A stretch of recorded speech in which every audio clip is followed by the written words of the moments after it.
TSF Entertainment. Welcome back to the TSF Entertainment channel. It is Retro CG in the building, and we are here with Jacka Jordans, and Mr. M2 is in the building with us. What's up, fellas? What's going on, squad? What's good? What's good? Chat, what up, DeMarcus? First one in here, boy. You know, DeMarcus is always present for roll call. You say numero uno. How was your week? Busy. Very long week, but very productive. Very productive. All right, that's what's up. We like that. Busy. Not weddings, anniversaries, birthdays. I'm about to say, what wedding? Yeah, birthdays, anniversaries, both my parents' anniversaries. One on the 12th, one on the 17th. Man, shout out to the oldest. She turned 20 Friday on the 18th. Or Thursday, yeah. Thursday, she turned 20-year-old. You showing your age. 20-year-old. I got one more, November 26th. And my middle baby will be 20. Then I have a 13-year-old. So wow. They rolling. All right. So we got something a little bit different here today than what we normally do. You know, we're normally here for episode recaps or whatever. So, you know, we decided to get out here and talk about some things that's been on our group chat conversations. So we're bringing our group chat conversations to life. You know, can I get him a little insight, just a little feedback, a little history? Listen, give him a little insight feedback. When we start talking about power in our chat, in our group chat, the conversations be crazy. We go so in depth, and then we go back to all the way to OG power, and then we just make sure where's the continuity with all the new powers and things like that. And then we come up with different scenarios, a couple of the storylines that we want to see, and a couple of different topics that go on for hours in the group chat. And that's true. What this to be. And that's how this magic happened. That is exactly how this magic became. Stay tuned for further episodes. Right. Stay tuned for further episodes. Starting off with a $5 super chat from DeMarcus Vaughn. Appreciate it, bro. Who would y'all say is the worst cop? Ray Seamus, Bennigan, Detective Garcia, or Felicia Lewis? DeMarcus, you're moving ahead. That's next week's show. That's next week, DeMarcus. We got you. We got you. We got you. We definitely got you. That is absolutely next week's show. So actually, after tonight's episode, the poll will go up about who is the worst cop. So that is the next show that's coming up. So DeMarcus, we're not going to answer that right now. We'll answer it next week when we do the live next week regarding the who's the worst cop. So that is on our poll for next week. So we'll go ahead and get started. All right. So tonight we're going to talk about who was the worst prosecutor in the Power universe. Who fumbled this bag? All right, so we got a few categories that we're going to go off to rate our prosecutors. So each category is worth 10 points or minus 10 points. So y'all be the judge of who gets the 10 points or who gets the minus 10 points. The first category is effectiveness. How successful were they in winning cases or achieving their goals? I think all of them are going to get a plus 10 for that. I don't know, though. We'll see. Ethics. Did they play by the rules or were they involved in any unethical behavior? What was their impact on the story? How significant were they to the overall plot and the character development? Competence. How skilled were they in their role? Did they make obvious mistakes? So that's going to be a good one. And then how did they affect the decisions and actions of other characters? And how memorable were they? So those are the categories. So I need y'all to study that for a second. Get your phones out, take a picture of it if y'all want to, because we got a scoreboard that we're going to be keeping. So we have effectiveness, ethics, competence, influence on other characters, and how memorable were they? You know what? Damn, DeMarcus, I swear you need to be part of our group chat. You definitely need to be part of our group chat. We literally talked about Frankie yesterday. We did. We talked about Frankie. Trust me. Listen, we go into depth. We was trying to remember, and we was like, man, what was her name? And then we got her name and everything. And I was like, man, we forgot about her. And we started talking about other shows she done played in. But we didn't like that for sure. We did forget about her, but the only reason why we didn't add her was simply because, like, she was in just a few episodes, season 1, and next thing you know, she wasn't Angie's boss anymore. But she was part of the discussion, but the rest of them were a little bit worse. So we did kind of leave Frankie out on purpose, but we did not forget about her because she was the head of criminal in season 1, episode 1 of Power. All right, so we are going to start off with Broha herself, Miss Angela Valdez. What do y'all think about Angela Valdez? And I know what Jack is going to start off with. I know exactly what he's going to start off with. Where do you rank Angela at in all of this? You know, to be honest, man, after seeing some of the votes online, I was a little disappointed. I was a little disappointed in the audience and the fan base of Power because she was ranked as being the worst. Now, with the criteria that we put up, did she play by the rules? Absolutely not. She bended every rule possible once she got a little penalized or whatever you want to call it. she got a little. I knew he was gonna go there. She got a little beside herself, you know what I'm saying? But other than that, if you just look at the reasons why she did what she did and how she got caught up in that loophole and her ability to get out of a lot of those jams that she was put in, even the prosecution of Jamie the first time around with Greg Knox, even though that came back and it backfired her. I think that she was pretty good, man, to be honest. So if I had to go, so how would you rank her on effectiveness? Effectiveness, I'm gonna go +10 on effectiveness. Okay, so we got a +10 for effectiveness. Okay. Ethics, oh my God, I don't know if -10 is enough. I don't know if -10 is enough. All right, let me put my scoreboard up. All right, so we're saying Angela gets a +10 or a -10 for effectiveness. You get a +10 for effectiveness. M2. I gotta agree with what Jack said. You know, some things it came down to her doing what she had to do, and she got it done. You know, again, like he said, she got that penalized. So, but if anything you want to talk about the ethnical thing part of it, nah, I gotta agree with him on that one too. So yeah, she definitely get a +10 for me.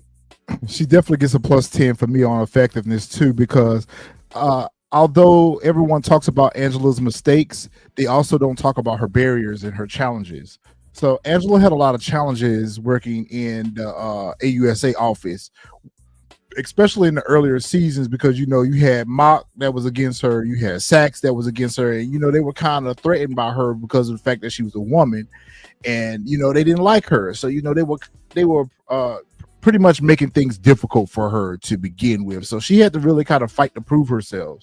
So for me, I feel like out of all of them, she was the most effectiveness. Now, if she had not gotten involved with Ghost, had she not gotten involved with Jamie, she probably would have succeeded in prosecuting them. But because of that, it became one of her weaknesses. So for effectiveness, I'll give her a 10 as well. All right. Next category, ethics. Did she play by the rules? Or was she, obviously she did not play by the rules. Well, no, because she did a lot of different things. She did a lot of messy things. Let me see. She suppressed evidence. She definitely suppressed evidence. She was sloppy with her investigation when she left stuff around for Ghosts regarding the investigation. She told things about Ghosts. that she shouldn't have told him. And then, of course, she let her emotions get the best of her. So for that reason, I think ethics, she gets a negative 10 on that. She did not. Actually, it should be the other way around. Her score should be a negative 10 for her effectiveness. But I'm going to give her a she didn't do good on ethics. She did not do good on ethics at all. She did horrible on ethics, and to be honest, she did horrible. Let's just say the obvious. You know, what she got involved with Ghost, aka Jamie, aka Ghost. You know, everything just went out the window. Like everything went to her loyalty wasn't to her position anymore. Her loyalty was more towards him after a certain time period outside of the Greg Knox thing. So once we got outside of that and just proven innocent behind that, her loyalty remained to him and not the position. So that's why I got to give her. Yeah, no, we ain't doing that. Okay. Well, she's back to 0 right now. And you got the score. Yeah, no, we ain't doing that. What about Cooper Saxe? What do y'all think about Cooper Saxe? Effectiveness, he gets a negative. Hell no. He definitely gets a negative 10. Negative 10 all the way. And ethics, he gets a negative 10 as well.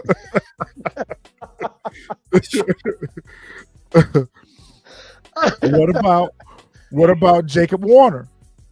I could not stand Jacob Warner. I could stand Jacob Warner anyway. I think Jacob Warner, even though we didn't get the backstory of Jacob Warner, but he comes off as it's not what you know, is who you know, and that's how he ended up getting in the position of power, and he uses that power to be abusive any way that he possibly can.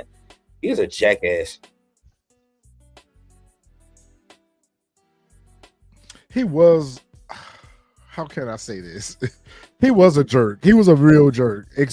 But on the flip side to that is he was a jerk to Saxe. So he kind of deserved it though. Saxe kind of deserved how Jacob treated him or whatever. But I did not like how he did Tamika. He fired Tamika. I threw her stuff in the trash can. Yo, Jacob, he the worst. Yeah, Jacob, he definitely get a negative 10. Nah, he's a negative 20. Well, I can't give him a negative 20 for ethics because I don't feel like Jacob Warner broke any of the rules. He didn't. I don't feel like he broke any of the rules. He had opportunity to, but I think he would have for sure. I mean, I only go based off what he did, but he just had true. Yeah. That is true. What about Jenny Sullivan? How do y'all rate her for effectiveness and ethics? Jenny. I'm gonna let one of y'all go first. Let me get these thoughts. That's right. Justice for Tamika, because Tamika did not deserve to get fired. For sure. At all. I'm gonna say, you know what? I'm gonna say that I'm gonna have to say Jenny was a walking HR case because no, that's what Xavier said. Angela was a walking HR case. She was a sexual harassment case. Jenny was a walking HR case. I mean, you sleeping with Cooper, you know what I'm saying? Then you know some of the things that he was doing, so that could have very well turned the showcase. In some instances, we saw episodes where some of the stuff he did affect her case. So. Yeah, I'm gonna give her a negative 10. What about ethics? I know everybody gonna give her a negative 10 on the ethics, but I mean, what she did with Lauren, she did that in an attempt to protect her witness for her case, and at the same time keep the girl safe. Because had she not put her into protection, they would have just unalived her anyway. I mean, Effie was trying to unalive the girl, so I mean. Did Jenny really do something bad? I mean, she had her locked away, but it was for her own good. Had she not had her locked away, then they would have finished the job that they started. And I couldn't understand why they didn't write Angela. I mean, what was the little girl, Lauren? I can't understand why they didn't write Lauren's character to be a little bit more grateful for the fact that she did have her in hiding. Because had she not had her in hiding, they would have just unallowed her. But she was whining about going home. I'm like, how you gonna go home when this girl just tried to unalive you? And you're worried about just going back out into the street and let her finish the job? That was stupid to me.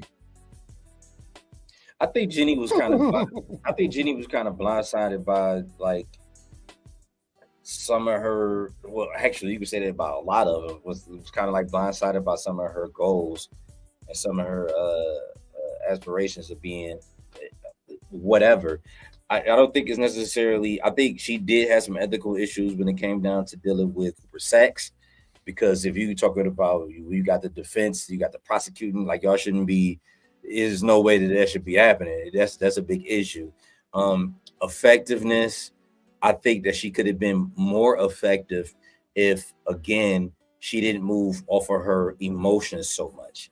She got carried away in a lot of decisions that she was making based off of her emotions. I felt it's like if she would have told Cooper Saxe what was going on with Lauren, that Cooper Saxe probably would have still been here with us, because he would, so she made some huge mistakes. Even though Cooper Saxe is another jackass, I didn't like the way that she did him in order for her to get to where she has to go.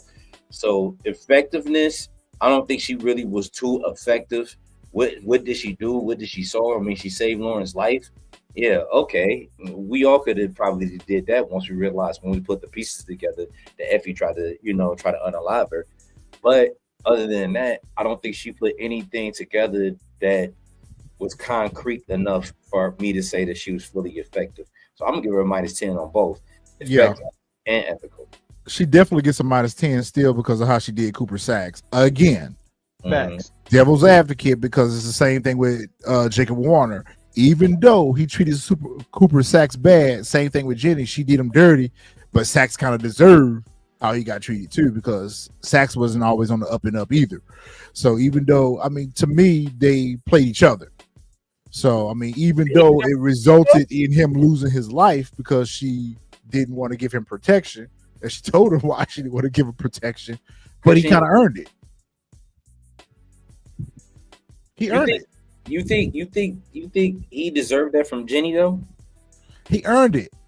I mean, think about it. He was going in her pocketbook, getting information, stealing information or whatever. He was using her just as much as she was using him. So, I mean, it just ended up that he lost his life behind it because he didn't play the game. He didn't play the game like he needed to. I thought he was kind of like using her or getting information from her because she wasn't being honest. Like, he was being honest with her, but I felt like towards the end, because he had caught feelings. Yeah, and she knew that she was keeping something, but he didn't know exactly what it was. So when he asked, like, even when he was making the phone calls with her, like, watching her, and she would ignore him, he knew that something was going on. And that's why I said if Jenny was more in the up and up, even though Saxe did what he did as far as giving her information, but if Jenny was more in the up and up, Saxe would still be here with us. And that would keep in mind there's two things that's happening at the same time. So even though they were in quote unquote a relationship or a smash situation, whatever they were doing, they was in a situation, but they were also opposing counsel. She was the prosecutor, he was the defense attorney. So for the sake of protecting her case, she couldn't be honest with him about what was going on. They weren't playing on the same team. So, I mean, even though they were in a relationship and they were messing around or whatever the case may be, she still had to protect the integrity of her case. So for that reason, I understood why she had to kind of string Cooper Saxe along, but at the same time, she didn't play fair either. So, I mean, it is what it is. All right. John Mock. What do y'all think about John Mock as far as his ethics and effectiveness? I give him a 10 for effectiveness. I give him a 10 for I agree with that. I give him a 10 for that because he pressed out Teresi. He did. He kind of almost had him, actually he did. He had him pinned to the wall at some point or another. So I think John Mock would have been a force to reckon with, because keep in mind, he definitely gets a 10 for effectiveness because Angie couldn't do nothing with him, because remember, she got to the point where she was ready to unalive him. Remember, she wanted Tommy to unalive him. And then she got the other dude that she was smashing to give him that job in DC. Had she not gotten him that job in DC and got him out of the way, Mock would have went to jail. Yeah, Mock would have been a force to be reckoned with. So he get a 10 for me on effectiveness. I think he get a 10 for me on effectiveness, and he ain't do nothing as far as I can remember unethical. As far as I Understandable. can remember, he improved his career by kind of I don't want to say, I can't remember exactly what it was. I remember that Angie was asking for something in order for him to go to a different place in his career, and and he Steve did, Tample. Thank you, DeMarcus. and he did that. So, but other than that, I don't think he did anything unethical. And yes, Xavier, Angie did use her revage for unethical reasons. I agree. Um, I well, read that he too. kind of in later seasons, he did kind of press Saxe out a little bit. Everybody pushed Saxe up against the wall, though. Everybody on this list has at some point pushed Saxe up against the wall because they were kind of pushing him to pin that case up on Tasha in book 2. Remember when he came back with the dude from Stephen Ott? When he came back with Stephen Ott, and they were pretty much trying to put the Queen Pen statue on Tasha. Saxe knew that Tasha wasn't the Queen Pen for the organization, but at the same time, they had to kind of go with what the DNC wanted him to do. So that's the closest I feel like Mock went towards unethics. I mean, he pretty much told Saxe that I gave you this job, I can take away from that job. So it was a little threat that he made towards Saxe, but I don't think he was unethical. I think out of a list of all of these, he ranks up at the top of the best prosecutor along with Angie. Okay, Mr. Mike Sandoval. We already know. I already go ahead and start his score off without even having to ask. He starts off with a -30. Actually, let's go ahead and give him a -60. He fails in all categories. Fails in all categories. Sure. Let's see. He definitely wasn't effective because he was trying to pin the case up on Ghost, couldn't, and was trying to keep Lobos out of custody, couldn't, and couldn't protect himself or Lobos. So all of it, he's a -10 for all 6 categories. Wasn't the influence? He really wasn't memorable. Yeah. Wow. He out of here. Yeah. Well, the only thing you would have to really think about is like he was memorable because he was like one of the dirtiest damn prosecutors they had that's ever been in Power Universe. I'll give him 10 for that. He's still a -50, so he's still a -50. Yeah. All right. Tamika Washington. Where are y'all at with Tamika? Now, Tamika, that's my girl. They ain't doing right. Why they had to treat the black lady the way they treated the black lady? She don't like people playing on her phone. You don't like people playing on her phone.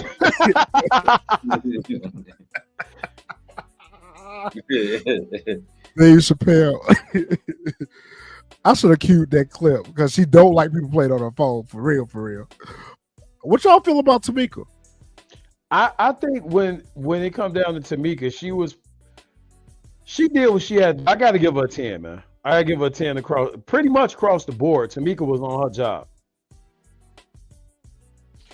I agree with you on that, Xavier, about Mike Sandoval. He was a bad prosecutor, a bad do boy, and he wasn't even good at corruption. I agree. That's why he's a -50. Exactly why he's a -50. I think and you know what? It would be dope if they brought John Mock's character back in Power Legacy, but in what capacity? In what capacity, DeMarcus? What would be the reason to come back, or I guess for him to try to prosecute Tommy and Tariq back after the St. Patrick's again?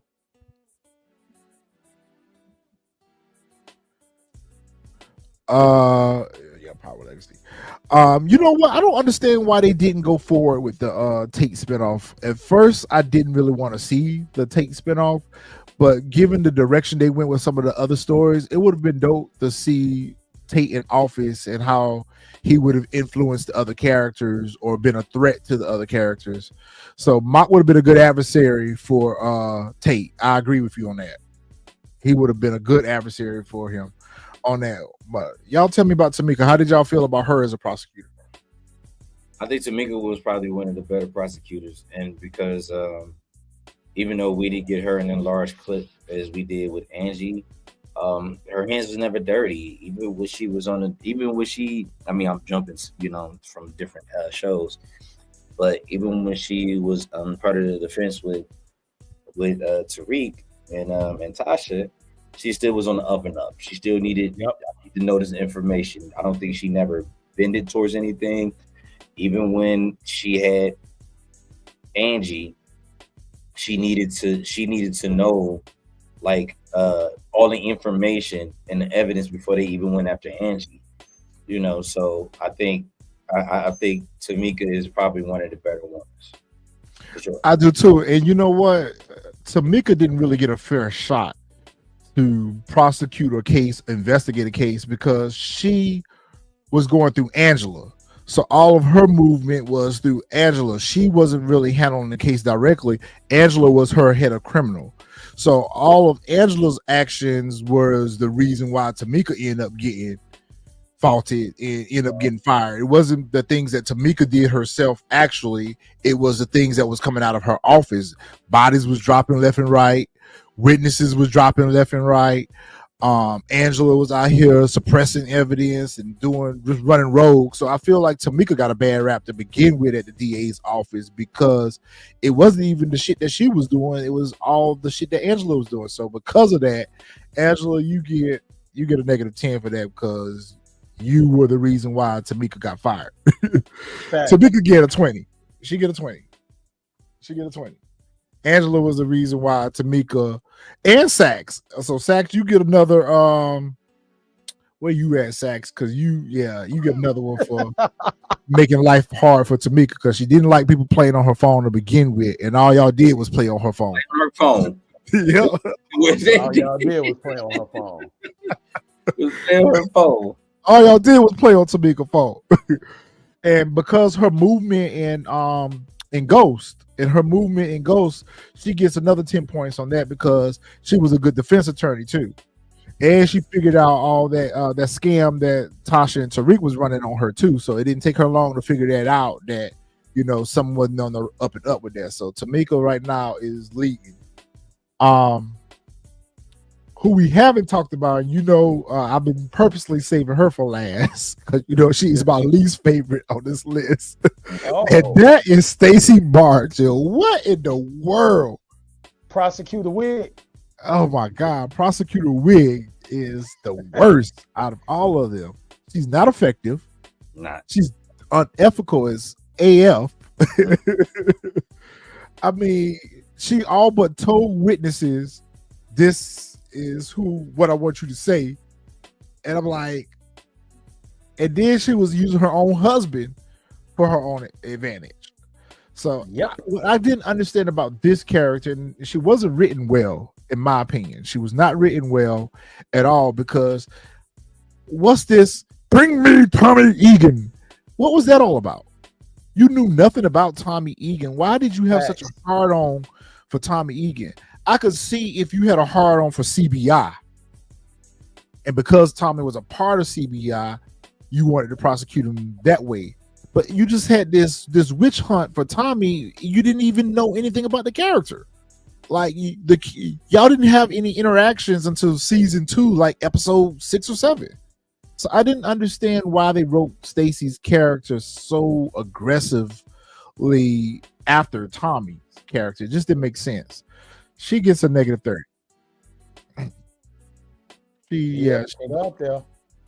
She's probably the worst in my opinion. Oh, that is right, DeMarcus. Tamika did want Tariq to turn himself in, and she almost lost her life. And Tasha sent Tariq over there to get her situated, as Jack likes to say. Tasha sent Tariq over there to get her situated. Yeah, I don't understand Stacy's case, because I don't think it should take all of that to take a wanted fugitive down. Yeah, especially one that faked his death. They knew that.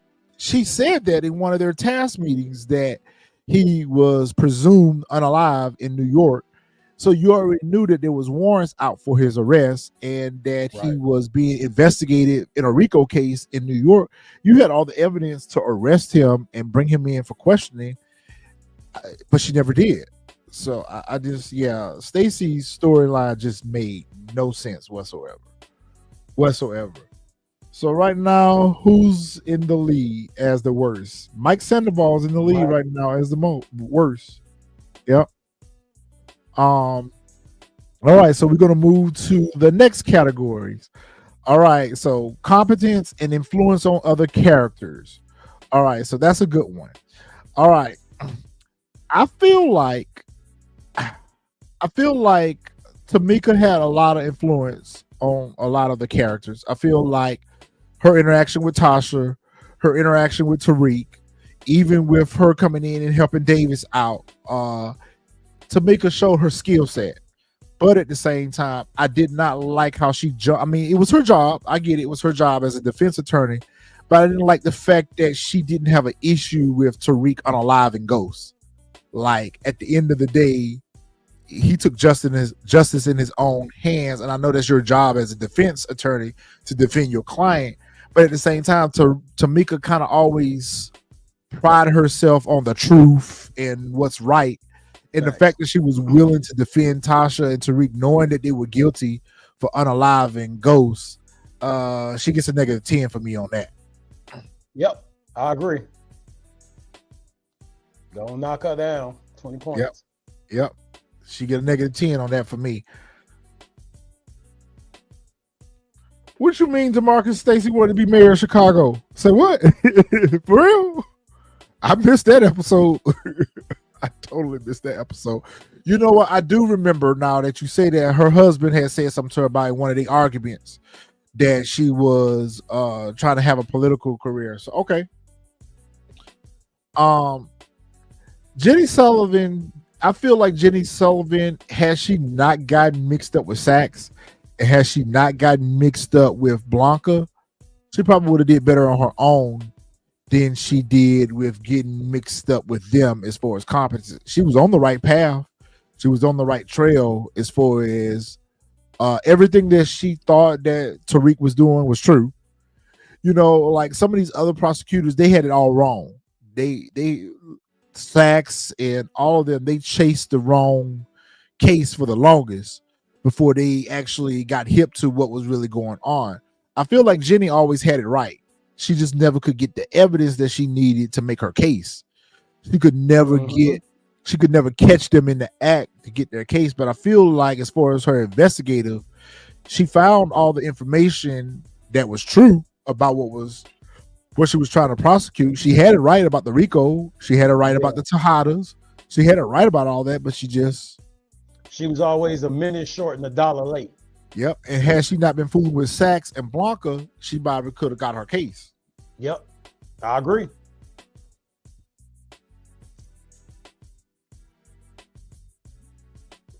I agree with that totally. Why do you say that, DeMarcus? You would like Tamika to cross paths with Davis' mistress. Davis' mistress, that's all she was just an investigator and a mistress. What are you saying for them like to team up and go against Davis? Davis wins. Now we're gonna do one on the best prosecutor, well, the best lawyer, and that's gonna be a tough one between Joe Proctor and Davis. We know what Terry Silver should have been part of this list, even though he wasn't a prosecutor. Terry Silver should have been on this list as the worst. He was one already. Yeah, he was the one already. What do y'all think about Jenny Sullivan? Do y'all think that we're going to see her again in Power Legacy? Who do you think that we're going to see out of who's left? Because I think Tamika is let me see, Angela's gone, Mark is still here, Sandoval is gone. What happened to Jacob Warner? Did he get fired? He got fired. Or did he get unalive? He got fired. He got fired. He got fired. Yeah. Okay, Saxe is gone. Okay, so Sandoval is gone. Stacy, Marx, I hope that they don't bring her over to Power Legacy. Jenny Sullivan is still here. Jacob Warner got fired. Tamika is still around, and Mock is still around. Okay, so out of those, who do you think shows up in Power Legacy? Jenny Sullivan. If I had a choice, I would say probably Mock, because everybody else is, sort of speak, compromised. And then we would just be getting a rinse and repeat of how they are in, their current roles on the other seasons. DeMarcus, what are you drinking or smoking? Battery ass. He Boy, said, out of here. You crazy, DeMarcus. Terry Silver is better than Proctor and Davis. Man, please, no. what are you smoking? No, he's not. How? Terry Silver was borderline unethical. So he would get a -10 on ethics. He wasn't borderline, he was. Because he came in going against his own client. He went against his own client. Yep. Remember, Proctor had to pretty much tell him, like, "Yo, settle down. Our job is to get him off, not to prosecute him." And then he started sleeping around with Tasha. So, I was gonna say that's the only reason he was trying to get him. He was trying to get him popped off because he started messing with Tasha. Yeah, he started messing with Tasha. Once he started messing around with her, then that's when he started, you need to do this and you need to do that, and you could if you take this, maybe we can get you. He was trying to get him a plea deal too, basically like admit to certain things. Whoa, Proctor could have got him out of jail. Proctor could no longer do the case. Because remember, Proctor made him go look for that evidence. Exactly. He didn't want to go. He was damn near violating a Brady violation because he did not want to go and find the evidence. Proctor all but made him go and find the evidence that Angela and them was suppressing about the dash cam video of Greg Knox pulling over Ghost. And be clear, Proctor was still the machine behind that whole thing, behind that whole But case. remember, Mock and Saxe got him kicked off the case. Because he was representing Tommy. So he just couldn't do it anymore. So he still was able to pull streaks and get things done behind the scenes. He absolutely would have got Ghost off. Hell, probably would have got him. Technically, Silver did not get Ghost off. Angela did. Yep. Angela blew herself up in open court. Remember when she got on the stand and she was talking about the evidence that was suppressed, and she was talking about the weapon that they found in truth, how she didn't think that Ghost had planted that weapon there. So Angela, she gets another 10 for that because I forgot about that. She did help Ghost get off, and she got Tariq off, and she helped Tasha. So Angie, she gets a 20. He's up there with Tamika because at the end of the day, even though by the terms of law enforcement, she wasn't a good prosecutor per se, but she was a good rider. She did help the family. She was literally a good rider. We know that. To me, I feel like she was a better rider than Tasha was. She was definitely a good rider. Don't let that one go over your head because that's why she helped everybody that she helped. And of course, Ghost was the one that was sending around all that. So back to what Jack said, she was paymatized. He won the case by default. The judge threw the case out. He didn't win the case. They threw the case out. There was no case after Angela got in there and talked about how they suppressed the evidence. He won by default. He didn't win by skill. I'm sorry. I'm going to have to argue with you a little bit on that one, DeMarcus. Terry Silver was not a good attorney. He was not. He wasn't. If he would have stayed from messing around with Tasha, he would probably rank a little bit higher up there with me. But when he started messing around with Tasha, that was it for me. Like, I already knew that his character was going down because once Ghost found out about that, I knew that Ghost was going to take him out just on the strength of the fact that he was messing with Tasha. Yep. Super unethical. Who I would like to show up in Power Legacy, I would like to see Tamika around again.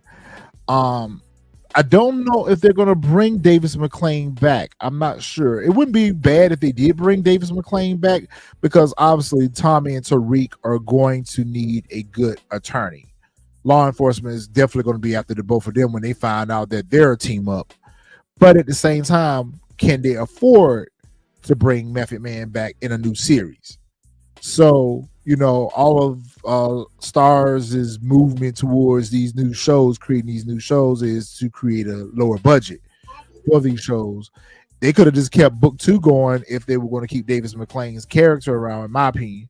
So I feel like we're going to get a new attorney, or we could possibly get I don't like people playing on my phone back. You know what? I don't want Tamika to come back, because if they brought her back, they probably just gonna unalive her, because she good at what she do. Well, she would be their defense attorney. So keep in mind, Tommy and Tariq are going to need someone to ride for them. They're going to need someone to help them beat these new charges that are going to be filed against them. So, or here's the better question: is Power Legacy taking place in New York? I think it's gonna take place in New York, in the winter of New York.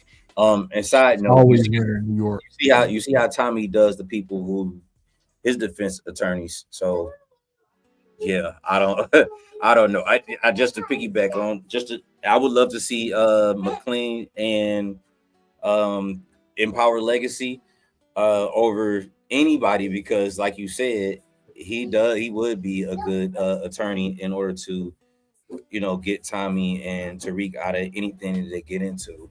And he kind of understands the game. He kind of understands the streets, and he does whatever he needs to do to win. He would be more of an accomplice than he would just being an attorney. That's a good point. And you know what, DeMarcus, it would have been dope to see some interaction between Kanan and Angela. Maybe we get to see a little bit of that in Power Origins. That's interesting. That's interesting to see how those two characters would. You know what I'm most interested in seeing with Angela's character is, remember she said it in OG Power that Tommy wanted her first. And so I think a lot of his hatred towards Angela, besides the fact that she was the feds, was the fact that she turned him down back in the day and chose Ghost over him. So I'm really, really anxious to see how that story plays out in Origin. John Mock and Tamika Washington should be in Power Legacy. Yeah, I agree. I think those are two characters that they should bring back to try to prosecute. Maybe Tamika gets her job back at the DA's office. See, that's why I feel like they're going to bring Jenny Sullivan back, because she's the only one out of this list that hasn't gotten fired yet. So she should have gotten fired, but she didn't get fired. So maybe Jenny and John Mock teams up to try to prosecute Tariq and Tommy, and then maybe Tamika and Davis teams up to try to defend him. So it'll be interesting to see how that works out.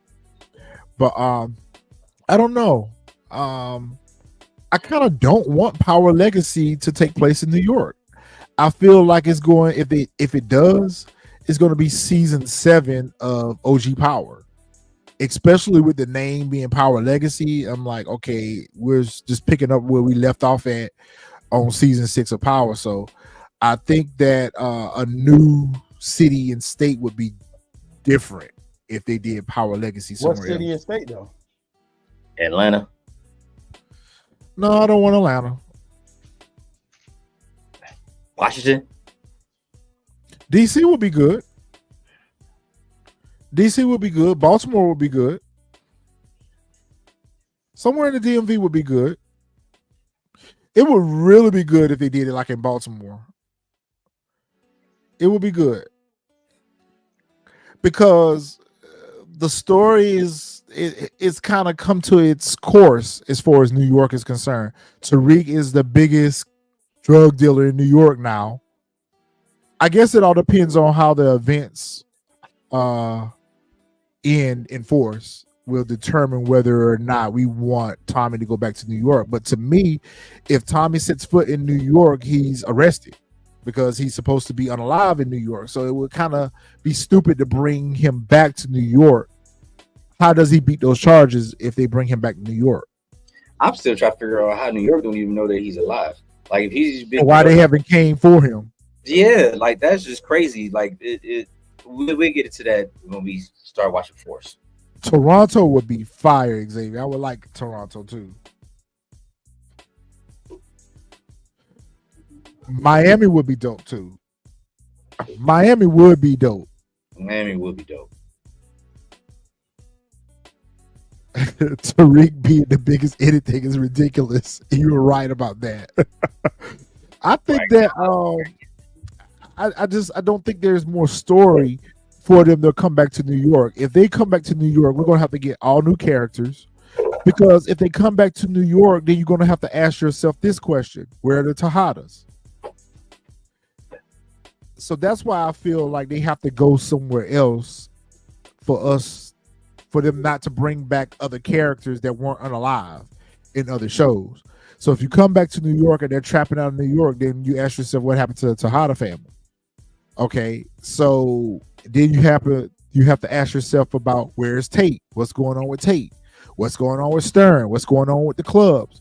So there is just so much story that they would have to, for continuity, they would have to touch back on a lot of these things that happen in New York with other characters from other shows that to me would just them continuing these other shows. So that's why I feel like Legacy has to be somewhere else. I feel like Tommy has to go on the run after he leaves Chicago, just like he did when he left New York to go to Chicago. I feel like after his time in Chicago is up, him and Maria, if she survives, they're going to go pick up life somewhere else. So Miami would be a good place. Toronto would be good, but it's Baltimore, D.C. for me. That's a good point, Xavier. Well, Drew is in Paris and Kane is in Atlanta. Diana is the only Tejada left. That's true. But then that's a major character that had interactions with Tariq in New York. So if Diana is still around in New York and Tariq is still around in New York, you would have to think that their paths would cross, or you would expect for their paths to cross if they're doing another show in New York. And maybe they do have plans on bringing Diana's character back, but isn't she married with child? That wouldn't be too bad if they brought Diana's character back, but not yes, it would be. Not as a main character. I don't want it to be as a main character. Oh God, that's what I'm saying. If they cross paths for whatever reason, and they just cross paths in an episode to take care of whatever they need to take care of, and then say they goodbye and get their closure, then I wouldn't be mad at that. But I would be mad at it if they brought her back as a main character, for sure. Oh, you got to think about it. Effie and Brayden are also still in New York as well. So again, we have a continuation of Ghosts. That's why I feel like in order for us to get new characters and a new story, we have to get a new venue. We can't be back in New York. All the other shows have taken place in New York besides Force. It's time for us to move on somewhere else. Now, it would be dope. I like Xavier's idea about it being Toronto, because if they ever did want to flirt with the idea of bringing Ghost's character back, him being in another country, i.e. Canada, would be dope. Would be dope to explore. If they did it in another country and they end up crossing paths with Ghost. Now, that's not to say that they don't go back and forth to New York in the new series. I can see that happening. But it's just too much. It's too much. Keep in mind, we had loose ends from Power that they didn't tie up. We have loose ends from Ghost that they didn't tie up. If they went and did another show in New York, you would expect for all those loose ends to be tied up in Legacy. Facts. So yeah, no. All right. I think ultimately they all are pretty much the worst prosecutor. I think all of them at some point hit that worst prosecutor title. But I think truly on the list of the worst for me would be Cooper Saxe and Stacy. Those are the two characters I feel like were the absolute worst. At the end of the day, they were the worst. Cooper Saxe and Stacy Marx. That is my final choice. I'm gonna go Stacy. I'm gonna give Cooper.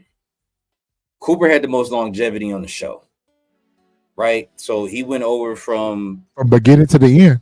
from beginning to the end. So we saw a higher clip of Cooper than we saw anybody. So of course we can see his ups and downs, and Cooper kind of like his character kind of grew onto us, and really he just wanted to catch the bad guys, right? Stacy just didn't have no knowledge, no anything about nothing, and she just had this Tommy Egan thing. It was like, did Tommy Egan bag your sister, got her pregnant, and dip? Like, what is your problem? Like, what is your problem with Tommy? You don't even know this guy. But CBI been running wild in your city for who knows how long, and you ain't really, making that move on Diamond, or like, you not really, like, it's not really adding up. Something about Stacy's character, is not adding up. Despite that wig, that's not adding up either. But her character is not adding up as well. So I'm going to give it to Stacy. Cooper, he just was so, I want to get the job done. He did whatever he needs to do to try to get the job done. Or not also to mention, even though that he was fired at the time, he was on his way to go unalive Ghost. Was he? Or was he just going there to confront Ghost? Because at the end of the day, we forgot that, and to me, that was Tommy and Ghost's biggest mistake. Well, actually, Ghost's biggest mistake, keeping Cooper Saxe alive. Because Tommy wanted to take him on out of here. Should have. Ghost they should have. He should have been unalive in OG Power. I agree. He wanted to use him as a fool. Yeah. Yeah, because the fans wanted him gone. He should have never went to Ghost. We should have never made it in Ghost. We should have had a new prosecutor in Ghost.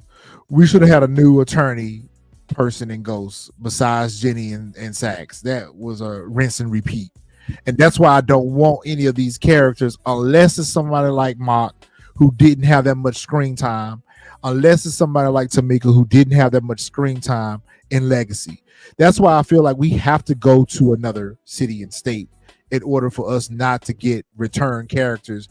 I don't want any return characters other than maybe Tasha, her mama, Yaz, Tariq. It's already bad enough that you're building a show around Tommy and Tariq. So with those two characters alone, you automatically get Kate, you automatically get Tasha. So if you start bringing back more and more characters, then all you're doing is just getting a continuation of another show. For me, I want to see new characters and a new story. So, can I just get a side note? Just a side note. It's something else. We just get a little bit of insight to the viewers real quick.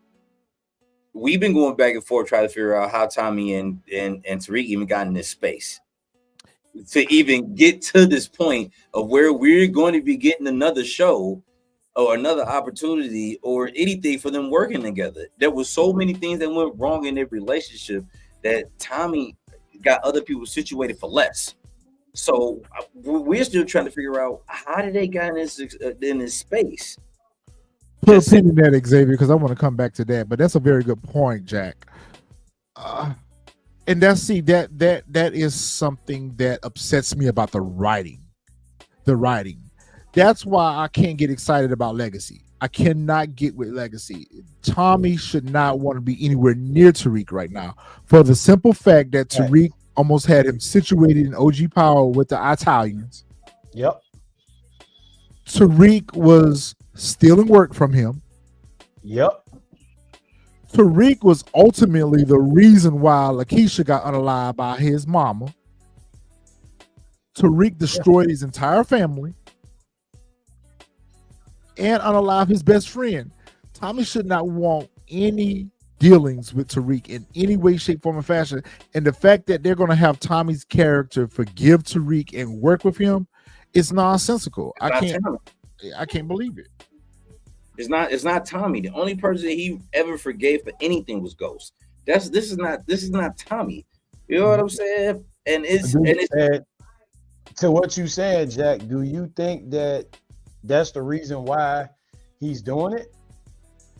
To be honest, no. I think they're doing it because they have to continue the Power Universe. To be honest, they have to leave some room in order to continue the Power Universe to come up with other ideas to, keep the storylines going and keep the Power Universe going. And let me add to that.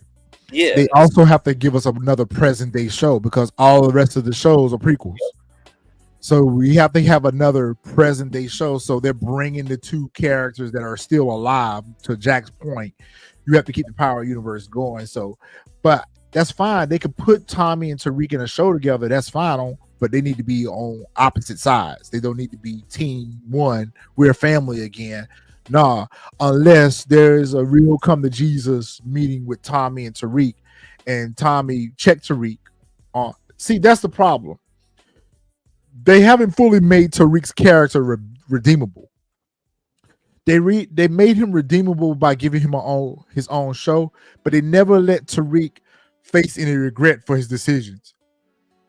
If they give us that in Legacy, where Tariq becomes apologetic, sympathetic, and he tries everything he can to make all his wrongs right by what he did to his family, then I could get with him and Tommy working together again. But this arrogance that Tariq walks around with, like, you know, he didn't deserve his father. His father didn't deserve to die by his own hand. Was Ghost a shitty person? Absolutely. Did Ghost do a lot of crazy stuff? Yeah, but his mama did too. You forgave your mama for it. Tommy did too. Look how many bodies Tommy don't put in the ground. So I mean, all the things that he hated Ghost for, you should hate your mom for. You should hate Tommy for. Like, so they're gonna have to do something with that for me, because that I'm not gonna be feeling Legacy because of that. Because the fact that they're gonna make Tariq and Tommy Ace Boon Coons, I don't agree with that. And that's where and that's just, you know, I was just bringing it up just for some insight of the conversations that we had, you know, when we're not in front of the cameras and going into the Tommy and Tariq. When did he forgive Tasha? Who forgave Tasha? He kind of did. I know Xavier was talking about. It was after Tommy. It was after Tasha had knocked Tariq out. And he was like, did you know I even had a brother? Or I found out I had a brother and I'm an uncle. I'm like a real uncle, you know, and they kind of just forgave each other. I think that was crap too. I'm not even gonna hold you. I think that was crap too. But you gotta think about it in this context as far as when it comes down to Tommy and Tariq's situation. Tariq is in the game. Tariq is in the game. So you stole from Tommy. Like, that's one. That's already one. He was about to get ready to throw you over the show, over the roof, and get you situated then. So that's one. The Ghost situation, that was another one. He let you go. That was more forgiving than anything, because more than likely, if there was anybody else, Tommy would have squeezed off and left whoever was there and whoever did it where they was at. So that was already another thing. And then to come back around, your mom is already trying to pin this murder on. To try to pin the unaliving a ghost on me. I forgot about that. Yeah. See what I'm saying? So it's just so many different reasons of why he should not be involved with primarily Tariq. Tariq is in the game. Tasha is not. She was a part of the game. No, you shouldn't have forgave Tasha either. But Tariq is in the game. That's unforgivable. You're right, Xavier. I remember now, because you're right. It was when they was in the safe house and Tasha pretty much begged for his forgiveness, whatever. But I need for them to sit down and have a real conversation about all the things that Tasha is the real reason why Ghost is not here anymore. Correct. She put a lot of that in Tariq's head. Correct. She put a lot of that up in Tariq's head, and Tariq was just too stupid to realize that his mom was playing him against his dad. But I feel like, so somebody said that she was a big hypocrite. I agree with him on that, because there was a little bit of dichotomy with that, where she's accusing Ghost of some of the things that she's doing too. Now, the infidelity, I mean, Ghost was bad for that, but they both were. I mean, and the fact that Tariq doesn't acknowledge the fact that his mom was out here getting clapped up left and right, but you sit here and you're forever pissed off because your dad was out here clapping cheeks, but your mom was out here getting clapped up too. And remember, they touched on that just a little bit in season 6. They touched on that a little bit when Tariq found out that Tasha came in late that night when she was hanging out with Q. And, you know, Tariq tried to check her for that, or whatever the case may be. I wish they would have went a little further with that story. I wish they would have went a little further with that, where Tariq would have came to the realization as well that your mom, because see, Tariq don't know about his mom's faults. You know about all the ghost faults because of Tasha, but you don't know about what your mom was out here doing with Sean. You don't know what your mom did with Kanan. You don't know what your mom did with Q. You don't know all the things that your mom was out here pinning up on others, but you worried about your dad and what he was out here doing. But your mom was out here moving just as dirty. She was nasty work too. True. I'm trying to tell you, she was finger rolling herself in front of the help the first episode. Her nephew, not the help. Her nephew. Her First nephew. episode. Damn near surrogate son. Hey, come That's on, man. facts. That's a whole nother episode. Ghost infidelity was worse because he embarrassed Tasha with Angela. Tasha never took Tariq to his sisters to Sean's house to sleep on an inflated mattress. However, she did have him living in that roach apartment on Section 8. They were living in that Section 8 apartment with a white refrigerator. I gotta say, I don't disagree. I don't agree with that. Because I mean, when you look at the whole situation, like where it all started, Ghost went down the stairs seeing Angela and walked right past. Well, he didn't pay enough attention to actually see Tasha. Tasha felt some type of way about that, and then did what she did in front of Sean. So I would say she was way more trifling than Ghost.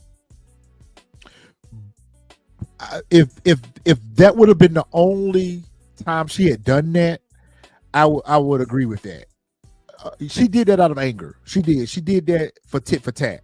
Mm-hmm. Oh, so he down here talking to another bitch. Oh, I'm gonna go finger roll myself in front of Sean. But at the same time, it continued. She continued to seduce Sean, walking around the house with no panties on, trying to get information. Trying to get information out of him, inviting him over to the house while she was in the shower, leaving the door open, leading the boy on, thinking that she would want to be with him. So, I mean, she manipulated Sean with her. She used her body to manipulate Sean. She didn't really have feelings for Sean. And she wasn't doing this out of the fact that my husband don't love me no more.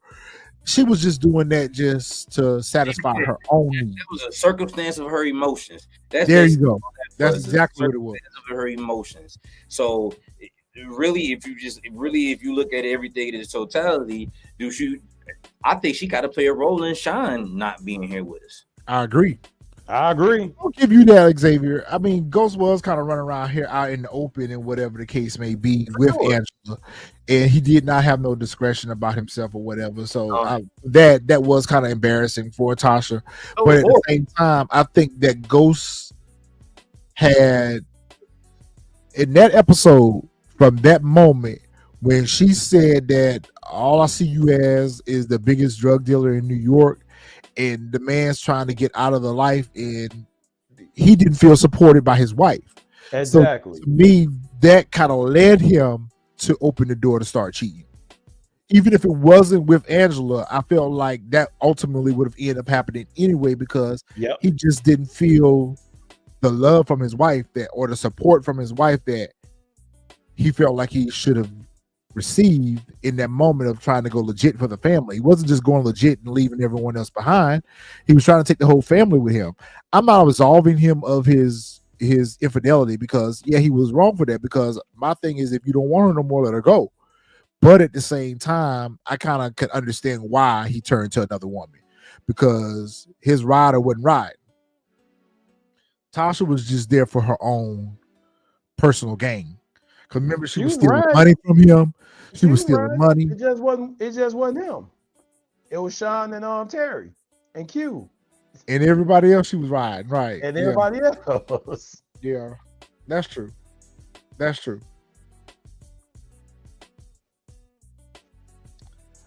Now that shower stuff and the finger popping, I can't defend.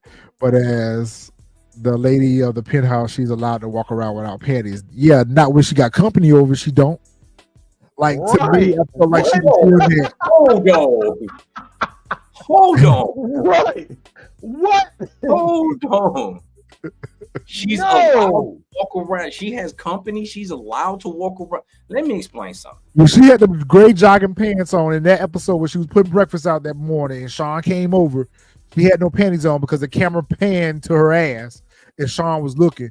But to me, I felt like that started the whole enticing of Sean to begin with. I'm gonna tell you why, Xavier. I'm gonna tell you why. There's no way she knew he was looking. She knew he was looking, right? It's no way that we're gonna have company, or anybody I know is gonna have company, and their wife is just walking around with their panties. It's just not gonna happen. No. She had on clothes, but she didn't have no panties on up. She had the jogging pants on. She didn't have. When she had the great jogging pants on. The woman, she looked back at him because she knew he was looking at her. She went to the refrigerator to get some juice out. No, that's inappropriate. And she looked back. She saw that Sean was inappropriate. Yes, that was very inappropriate behavior. Yes, I'm sorry. For a lady of the house, that's very inappropriate behavior. That's wildly disrespectful. You asking for the wrong type of attention. Let's be honest. Sean was damn near a teenager. Let's just be honest. Sean was damn near a teen. He's hanging out with your son, for God's sakes. He's the babysitter. Like, wasn't he like a sophomore in college? Wasn't he like a sophomore in college and blew out his knee or something? Yeah. Sean was a kid. He wasn't that much older than Tariq. He talking about why it's her house. Yeah, she was the thought of the house. Man, bruh. Let my wife try. Don't even get me started on that. Let me ask y'all this before we wrap up. Do y'all think they should have unalived Angela's character in season 6, or what do y'all think the story would have been like if they would have kept Angela's character around for another season or two? You keep Angela, you gotta keep Ghost though, right? I feel like if you keep one, you gotta keep the other. You know what I would have liked to have seen? What I would have liked to have seen was Angela being on a witch hunt to find Ghost's unaliver. That's what I was thinking. To me, they could have kept her character without keeping Ghost. They could have still let the events go down the way they did and let Tariq be the one. But because she had got Tariq off with the whole Ray thing, when she found out that it was Tariq and Tasha, that was the reason why Jamie, to me, that would have been a better story. They would have given us a better story of Angie out for vengeance for Ghost if she would have found out that it was Tariq and Tasha that was responsible for his sudden departure from the Power universe. I would have liked to see that story a lot better. To me, she would have went out of her way to make sure Tasha went to jail for damn sure and stayed in there. Yeah, to me, I feel like they didn't really investigate Ghost's unaliving. It was just more of a circus. I feel like if Angie would have still been around, she would have really put her all into finding out what happened to Ghost. And then that would have put her on Tasha, that would have put her on Tariq, and she would have taken them down. And that could have possibly given us the Angie and Tommy team up too. So that would have been an interesting story for me. I would think that they should have kept Angie's character around a little bit. I mean, look how long they kept Saxe's character around. And he wasn't really needed, but they just kept finding a way to keep his character around. We would have had a better story with Angie if they would have kept her around. And especially all the time we spent with Paz, we didn't need to spend as much time with Paz. I would have rather spent that time with Angie. I ain't need to spend no time. I think they only gave us more time with Paz so they can insert Junior. That was a waste of character. I think that to me. I think we should have. When we get to the FBI agents episode, we have a lot to talk about that. That was a wasted character. And they had built him up. And that's the crazy part about it is I thought they would have done more with his character because they built him up from OG Power all the way into Ghost. I said, we finna get something with this. We finna get something with this. Just to happen like that was crazy. I think that was a waste of character. Yeah, they should at least. I think they should have wrote in where somehow that was Ghost and Angela's son. You know, I had said that even when I did the video for it. Should have wrote that. That's the way it should have been written. Yep. That'd have been dope. That would have really been dope. I don't know if Angela would have been in jail or civilian because remember she was getting ready to beat the case. They were getting ready to beat the case. Remember they didn't have no evidence on her. They had circumstantial evidence, but I feel like Angela would have found a way to get out of that. She would have found a way to get out of all that if they would have kept her character alive. And you know what? They never really solved her unaliving either. They never really solved her unaliving either. So there's a lot to come after. There's a lot to come after Tommy for. There's a lot to come after Tommy for because Tommy truly did unalive her. They never solved her case either. I feel like they buttoned up Saxe's case with Davis's brother. Sandoval, they could have pinned that on Angela in later seasons. They could have found out that Angela set up the hit for him on that in later seasons if they would have kept her character alive. But they never did solve Angela's unaliving. And you know what? Michael Ealy's character, Jack Jordan's twin brother, was a great character. He was a great character, and I hope they do bring him back in later shows. I would like to see them come back after Tariq. Wouldn't you like to have your twin brother back, Jack? Absolutely. Yep. He ain't coming back as no cop though. No, he's in prison right now, so he's in prison right now. But when he get out, they could bring him back as one revenge. That would be kind of dope. Yeah, they will bring. I mean, there's a lot of people that need to come back for revenge. Do you think we see Elisa Marie in Legacy? I think we need to. I think we never close that out. I want her to grow up. I need them to. They fast forward everyone else and grown them up. What would be dope if they grew her up into a lawyer too, and she comes back after Tommy. She becomes the new prosecutor in Legacy. That would be dope. If they have Elisa Marie become the new prosecutor, I don't know if we can fast forward her age that fast.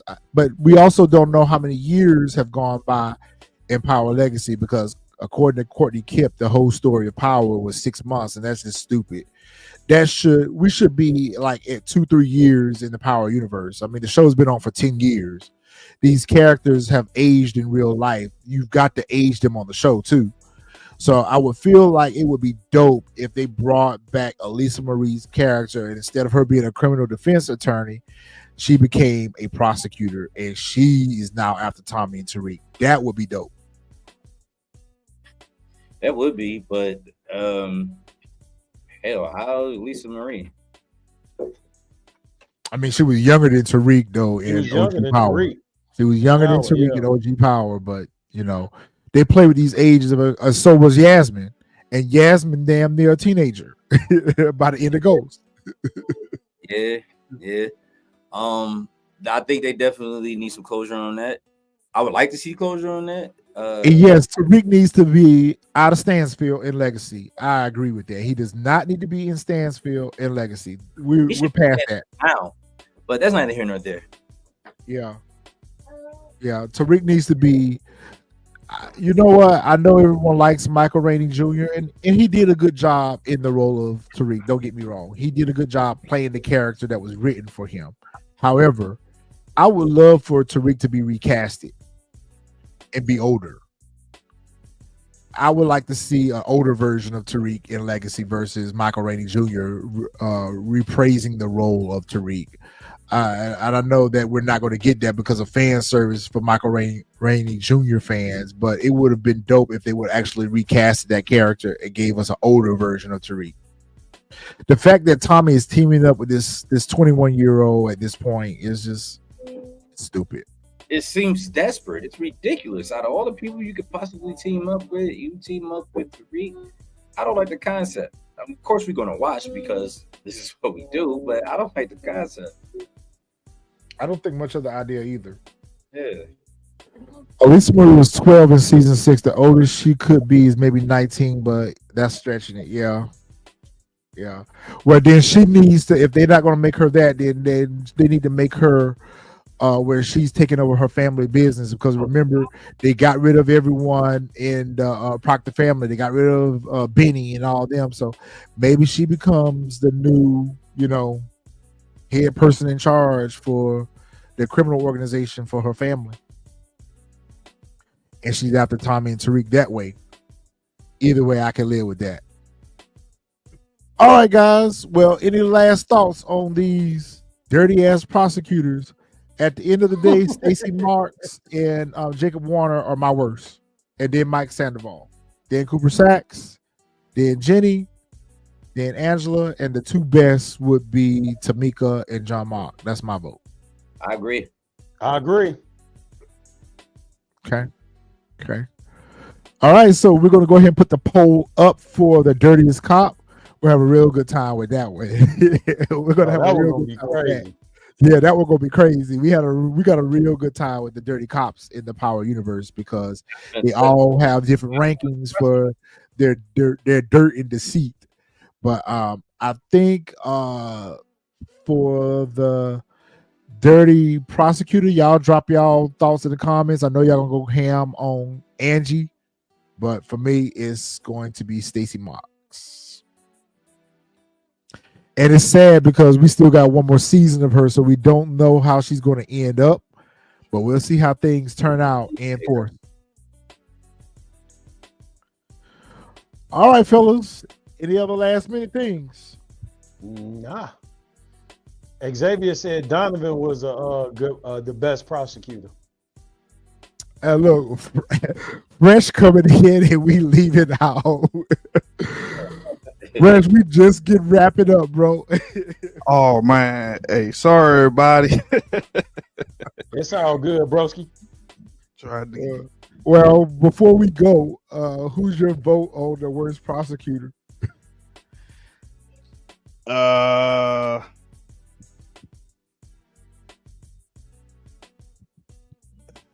For me, it's kind of a tie between Angie and Stacy Marx. What? Oh man. Why? I could get Stacy. I don't even have to ask why for Stacy, but why Angie? Because she was such a liability. Like, look how many people got hurt behind her as a prosecutor. So many people. We lost. What was the dude's name? What was her boyfriend name that we lost? Greg. Knox. Yep, we lost Knox. That was behind Angie though. Yeah, that was behind his own self. Really? And Donovan wasn't a prosecutor. Donovan was FBI. Donovan was a cop. But I thought it was something. I could have swore it was something that that Knox did, and that's what whatchamacallit end up. Now she treated him bad. I ain't gonna hold you on that. I ain't gonna hold you on that because the man was trying to love on her or whatever, but she was just kind of stringing him along. She wasn't really interested in him. He wasn't putting it down on her the way Ghost was putting it down on her or whatever. So she just kind of strung him along and used him too. So I'll give you that. She did kind of string Greg along or whatever. She should have let Greg go a long time ago. Mike Sandoval was behind Greg Knox, ultimately getting situated because of the whole Lobo. Yeah, because he was trying to pin it up on Ghost. Yeah, because he tried to pin it up on Ghost and the whole Lobos thing. So that's why Sandoval ended up getting. She did gaslight him a little bit. She did gaslight him. Now that you say that, I'll say, you know what? I'll change it. Instead of her, definitely Jenny Sullivan, because if it wasn't for what's dude name? Saxe. Nah, not Saxe. On a Force. I mean, not on Force. On book 2. The dude that was in love with what was the detective that was in love with Zeke's girl. He's on my list too. He's on my list for the poll about the crazy cops. Whitman. Yeah, if it wasn't for Whitman, she wouldn't even got that case at all. Her or Blanca, they wouldn't have got that case. Why you say that? Because remember, if you go back and watch, I forgot who it was, who they were so focused on, and he was the one who came in and helped them connect the dots. And then that's how they ended up getting that whole task force in to start building a RICO against all of them. But that wasn't because of him. That was actually because of Monet. Because if Monet hadn't unalived Carrie, Whitman wouldn't have went on that witch hunt. Mm-hmm. Whitman went on that witch hunt after really he was trying to avenge Carrie. I thought it was before Carrie though. Because remember, he was after Monet. Whitman was really after Monet. He wouldn't even bother with Tariq them. He was really after Monet them because he was trying to avenge Carrie's situation.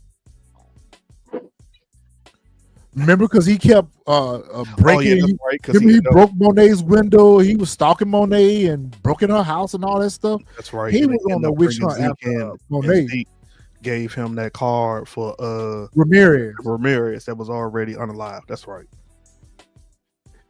I agree with you on that. He was really after Zeke, because he thought Zeke had something to do with Carrie's situation. What was he investigating Zeke for? What was it that they brought Zeke in for? They made them give Ramirez's card up. What was that? For Carrie. No, it wasn't. Carrie was still alive at that point. Did it have something to do with the little GTG boy that got unalived in the pool, or? I believe so. What were they investigating Zeke for? It was something that they had brought Zeke in. Remember, Monet had to hire Davis to get Zeke off. What was it that they were investigating Zeke for? Marcus, where you at? I thought it was for that because remember, right after that, when Monet comes and gets Zeke, and Jabari, it was for Jabari. That's right, it was for Jabari. It was Jabari. Good job, Xavier. It was Jabari. I don't have such a brain for it. Like I just watched this a month ago. Yeah, and that's crazy though because I rewatches. If y'all don't, go back and start rewatching some of these shows in no particular order. It really gives you a different perspective on the characters and how some of the storylines could go going forward. When we go back and do our rewatches, we pick up on a lot of things, nuances that we probably should have caught the first time we watched it, but they're not as out there as some of the other storylines. Some of them are real subtle, and you pick up on them. That's right. They were after Zeke for Jabari.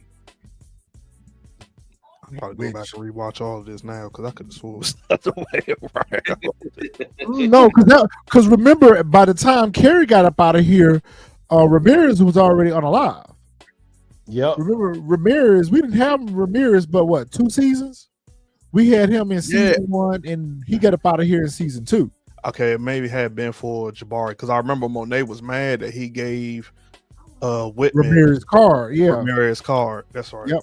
Oh yeah, that's right. Because it was put. That's right. Because Tariq himself put the gun to make it look like it was Ramirez's gun that unalived Jabari and put them two together. That's right.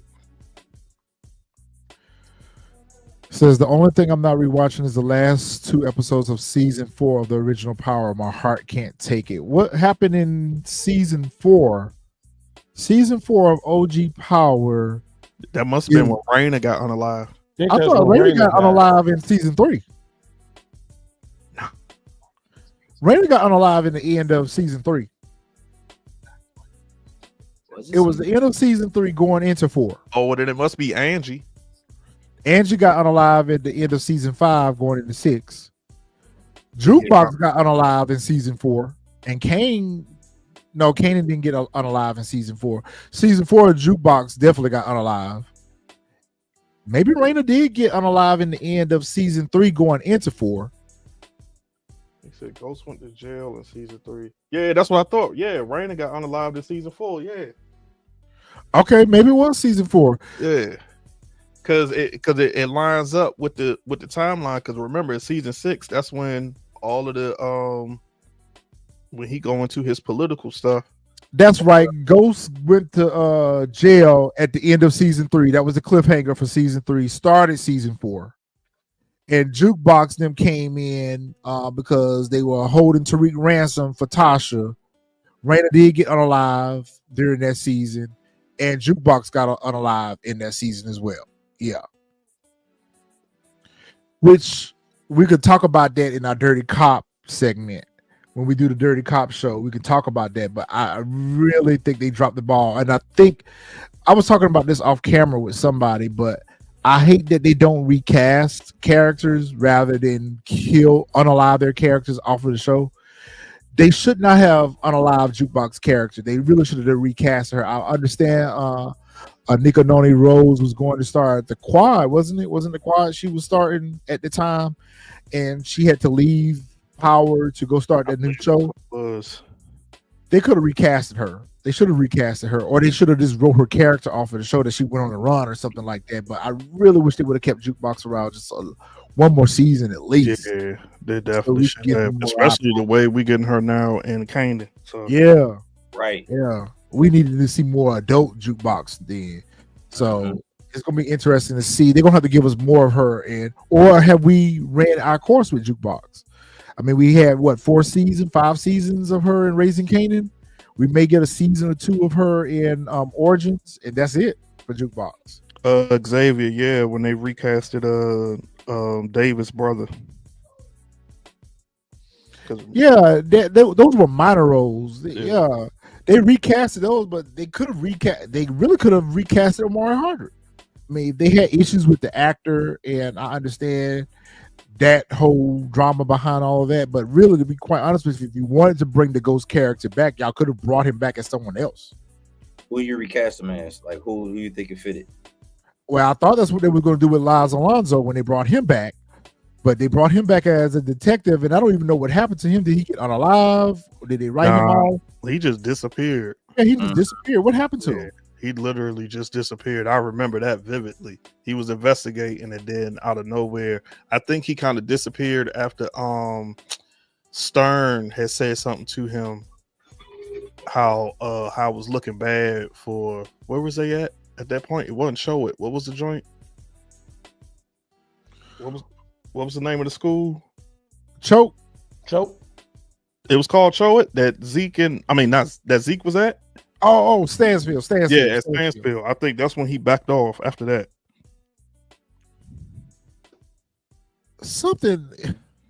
What did happen with his character?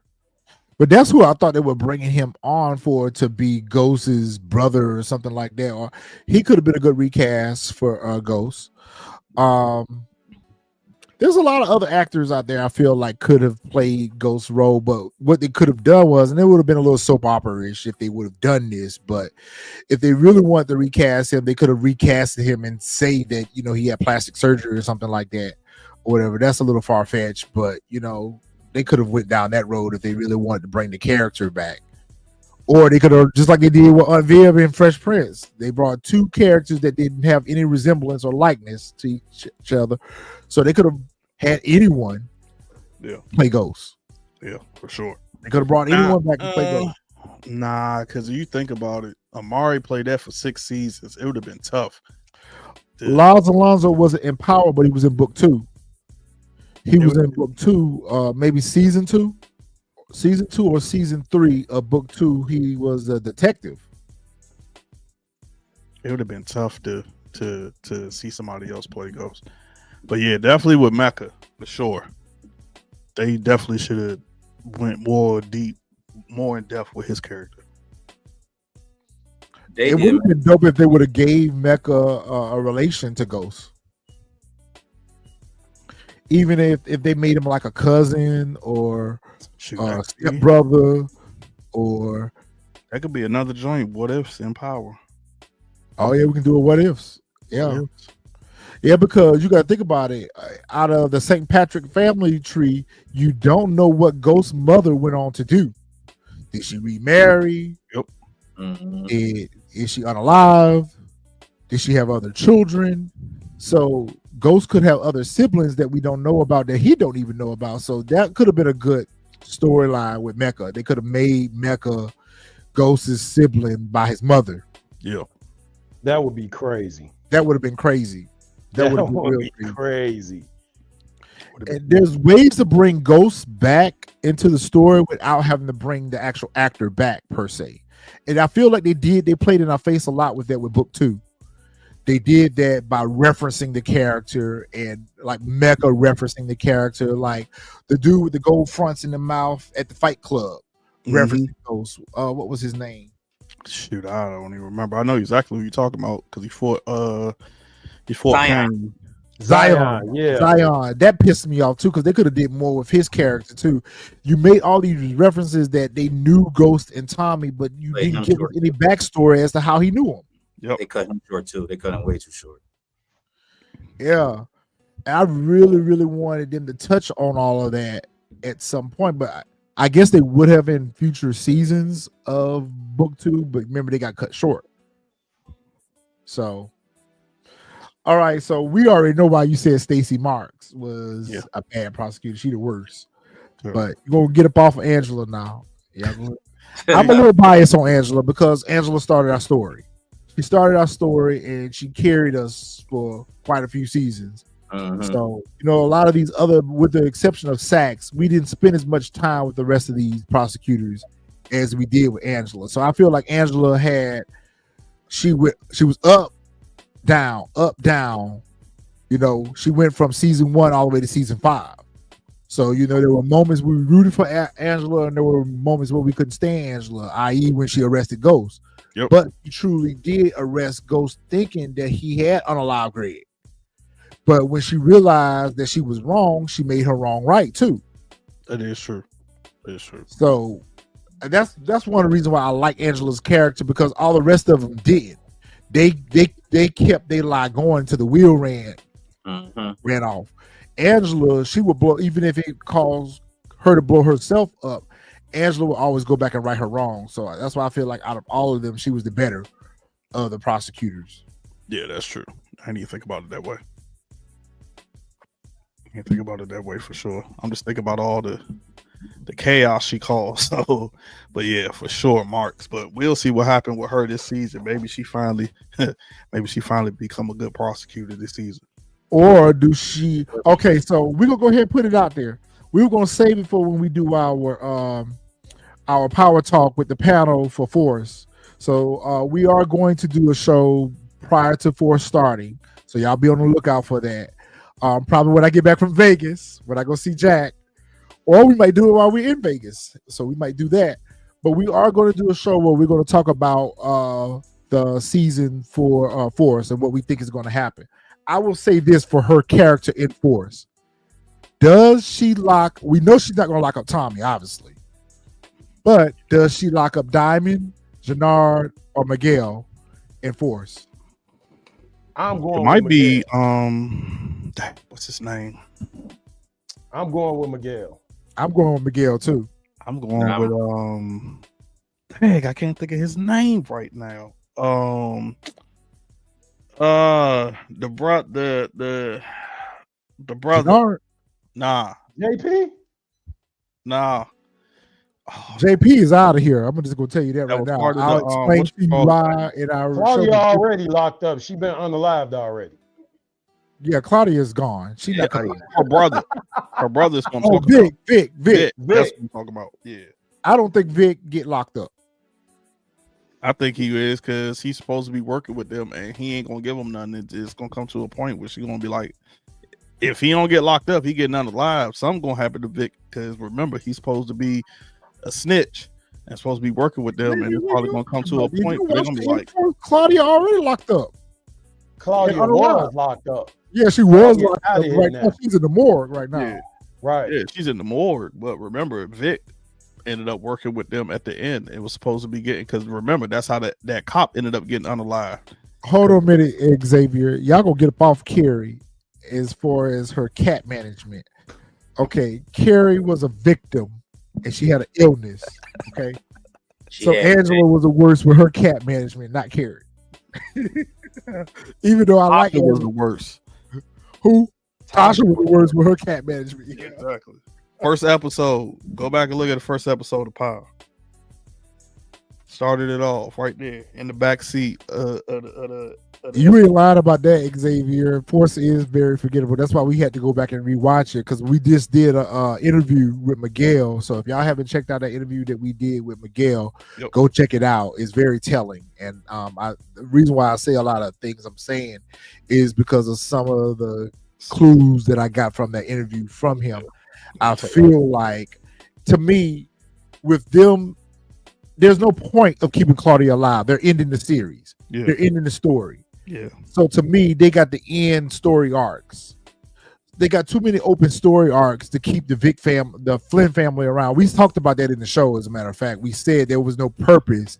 If you're gonna keep Vic around, why bring Claudia back? Yep. So I feel like Claudia has ran her course. There's no use for her no more. She got betrayed by that little boy named Shanti. and she got locked up, and she got poked up while she was in the lockup. Yeah, she gone. She gone. She gone. She not here no with us no She more. gone. You got She's situated. I can't stand Showstopper Shanti. God, I can't stand her. I think she'll get situated too. She definitely needs to get a situation in the first episode. I would hope. Hey, but you know what? I'm gonna give you an early prediction on that. I think it's Jannard that's gonna situate her. I can see that.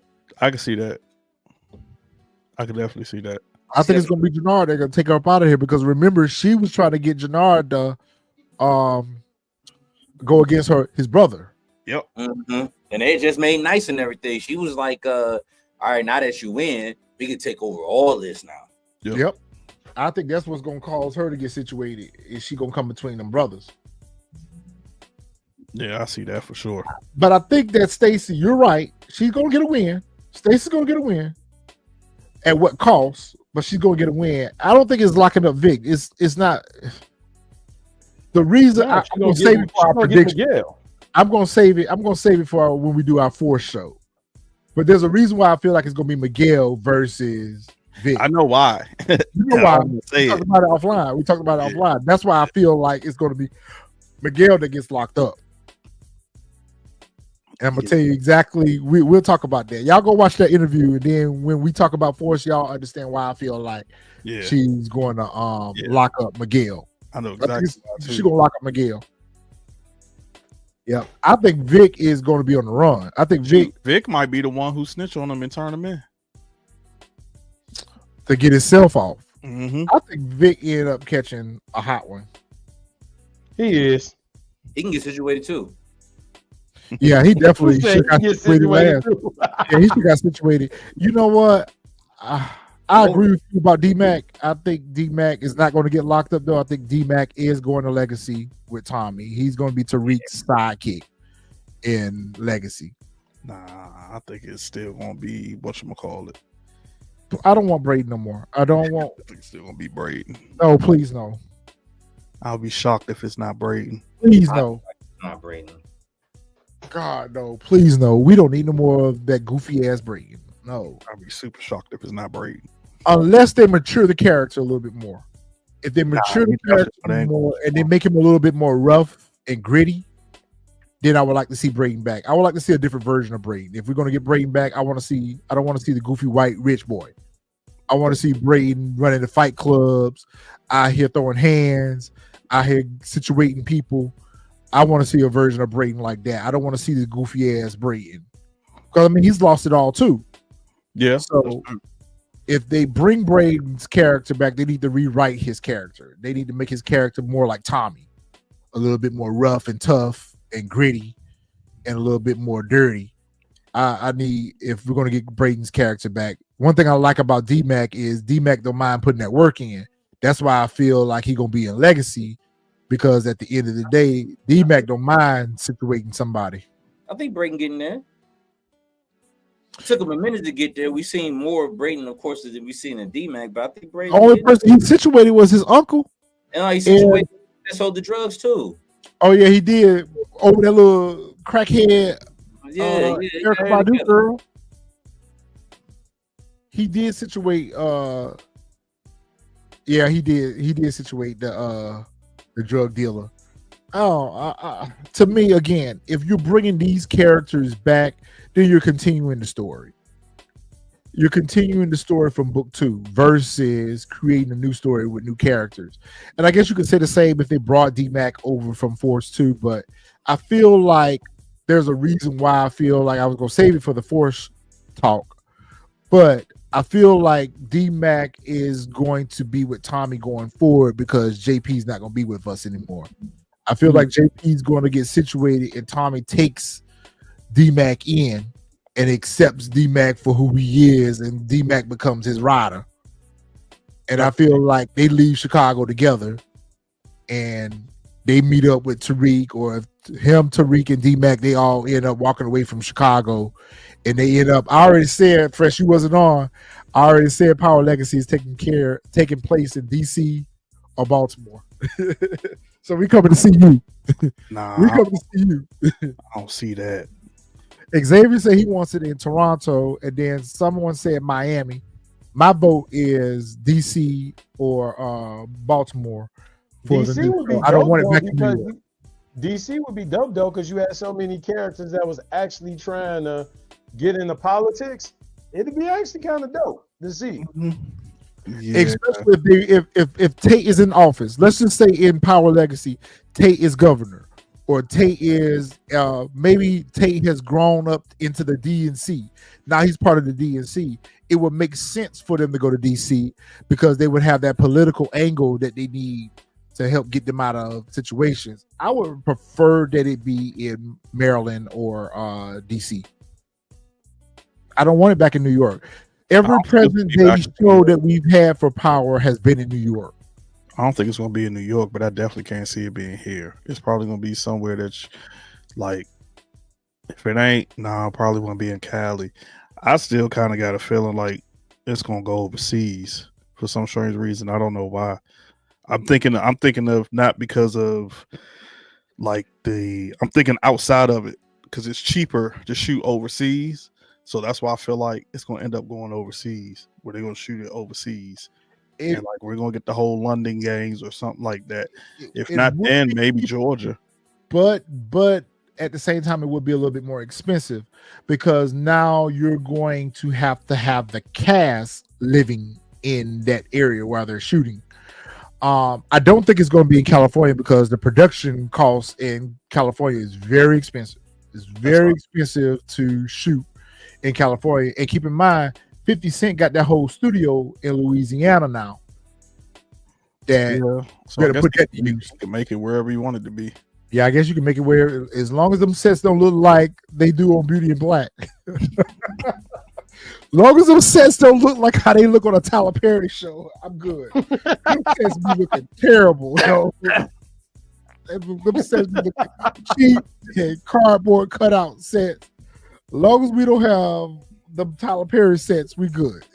I'm sorry, y'all don't come for me, but them sets be looking cheap, y'all. Y'all know it, dude. They be looking like model home, apartment homes. Them sets. Definitely do. They definitely do.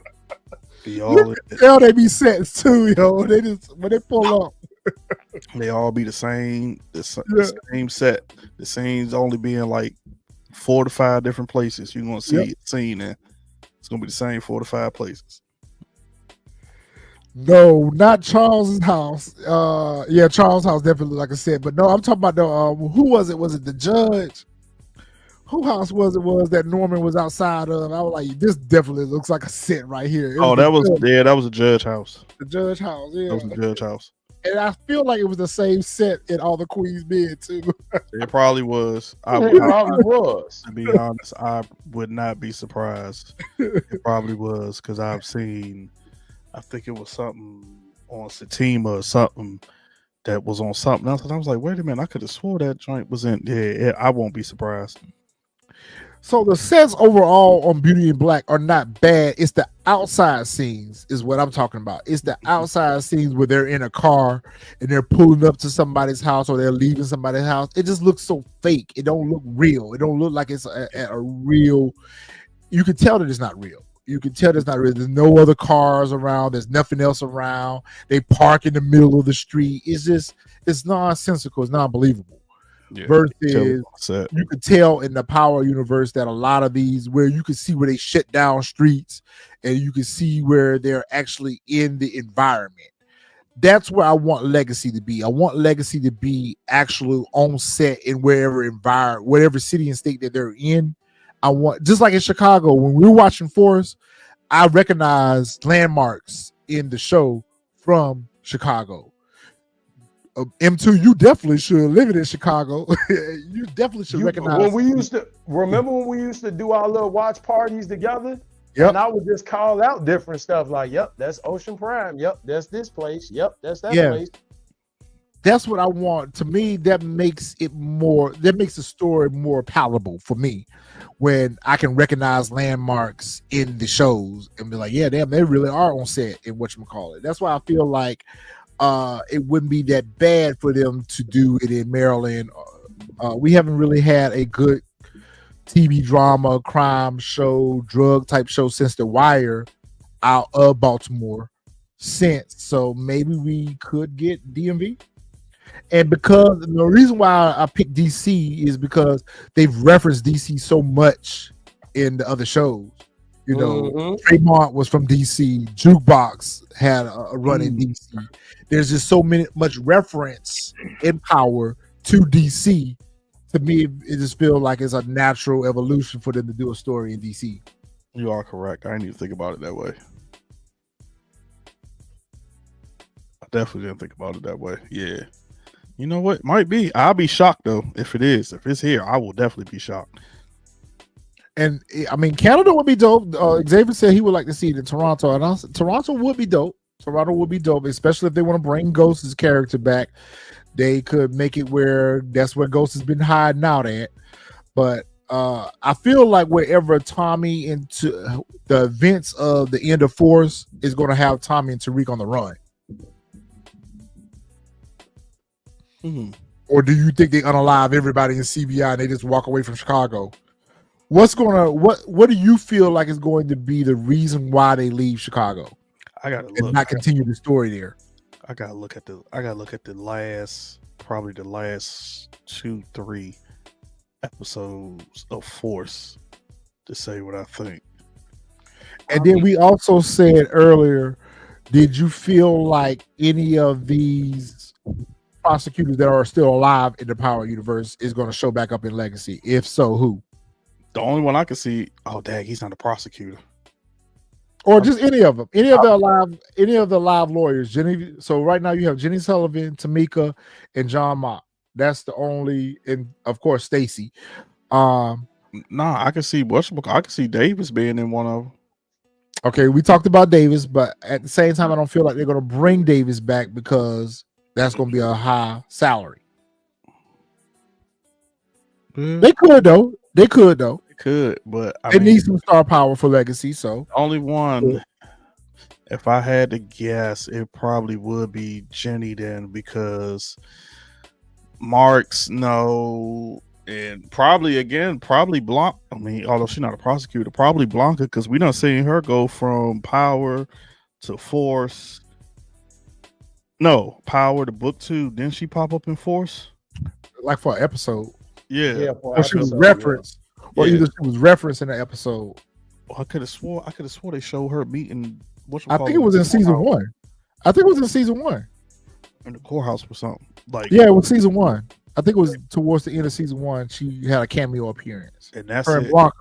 And Blanca had a cameo appearance. Yeah. So we said we would like to see Tamika come back, and we would like to see John Mott come back in Legacy. And Jenny. It would be dope if Jenny and John Mott teamed up in Legacy, but I feel like whoever is coming back in Legacy, unless we get a new prosecutor, we could. Well, it depends on whether or not we have a show in New York or we have it in another city. If we have it in another city, then we get a new prosecutor. I think we'll get a new prosecutor at some point. Probably get a new prosecutor. Yeah. I don't think there's no more story to tell with John Mott, if I'm being honest. I think there is a little bit more story that they could possibly tell with Tamika.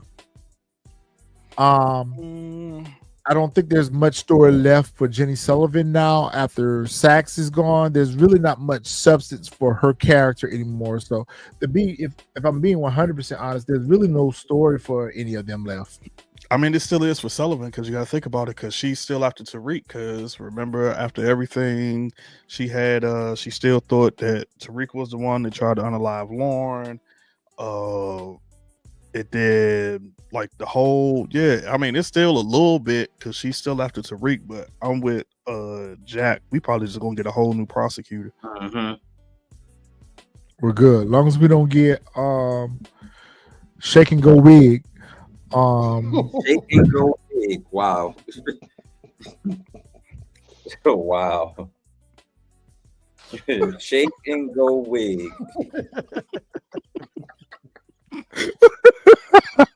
That is horrible.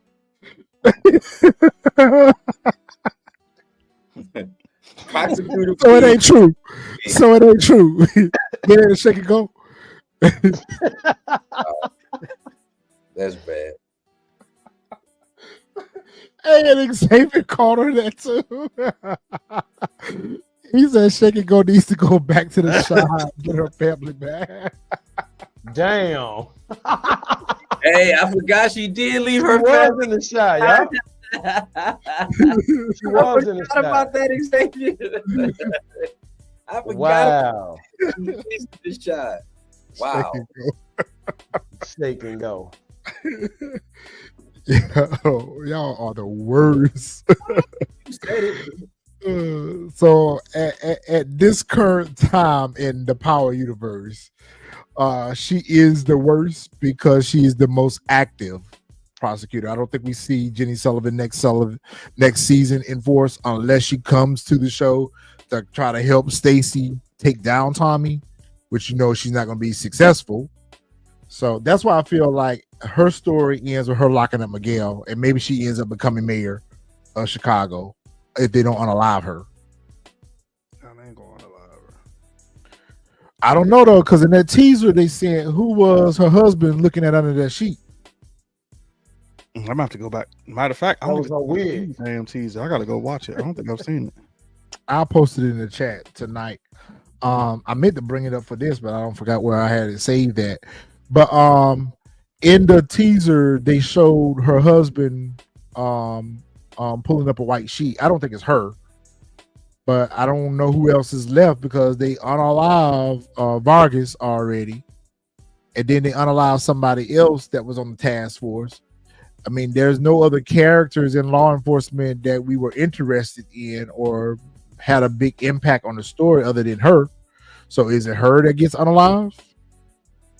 You know, they don't mind dropping the lawyers At all. at all. Could be. I gotta watch the teaser for sure to see. I still think she locks up Miguel, but maybe Shake and Go won't make it out of the season. Shake and go is killing me. Shake and go. Shake and go is criminal. Shake and go. That's gonna be stuck in my head for the rest of the night now. That's criminal. Diabolical. I'm gonna be calling Shake and Go. What's up? Oh, Yeah, that's crazy. That's for sure. y'all are the worst. All right, fellas, we're gonna wrap up. We're gonna go ahead and put that poll up tonight on who y'all think the worst cop is. I can't wait to see those votes. That's gonna be a hard one right there. That's gonna be a real hard one right there because they all were the worst.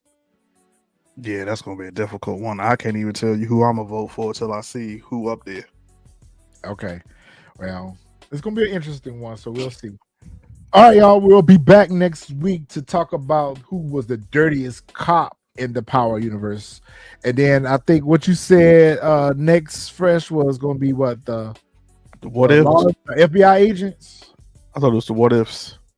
Okay, you want to do the what ifs after that? Okay, so I mean, we're it gonna don't do matter. I was just thinking like Okay, the what no, we ifs. can do the what ifs. We can do the what ifs. We'll do the dirty cop, and then we'll do the what ifs. Because with the dirty cops, we can also talk about the good cops too. So we can tie that into a show. We can talk about who was the good cops and who was the dirty cops. So we can tie all that into one show, and then we'll do the what ifs. So y'all have y'all what if scenarios prepared. What if we were in the writers' room over there at Power? What if we were the showrunners? How our story would go. All right, so I like that. Supposed to be a whole lot damn better. I know that for sure. Yeah, and it will be longer too. Right, facts. Yeah, we'll at least get a 12 episode season instead of 8. All right, fellas. Well, we will be back next week. Y'all got anything else? Nah. Dude. No. All right, y'all. We'll see y'all next week.